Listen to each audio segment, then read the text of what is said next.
Les inégalités sociales de santé ne sont pas un problème de santé. Pour moi, ça révèle un problème structurel.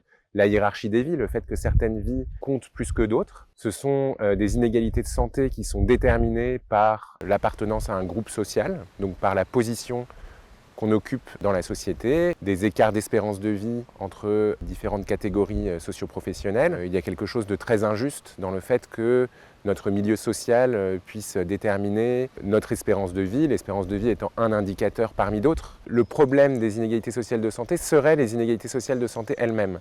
Alors que ce que j'essaye de montrer dans le livre, c'est qu'elles doivent être considérées comme un symptôme, comme un signe d'inégalité sociale plus fondamentale, plus structurelle. Le problème, c'est d'abord la hiérarchie des vies, c'est d'abord les destructions donc subies par les individus. Le problème de la promotion de la santé, c'est qu'elle considère qu'il faut aider les individus, qu'il faut leur donner davantage de ressources. La première des choses, je pense, c'est de faire de ces inégalités un sujet de débat. Le fait que nous mourons plus ou moins jeunes en fonction de notre milieu social est un fait très choquant. Aucun parti politique, aucun syndicat n'en fait véritablement un sujet de lutte. Elle nous invite en fait à changer des choses assez fondamentales dans la société, la façon dont nous travaillons, la ghettoisation et la façon dont les populations vivent dans des univers absolument parallèles.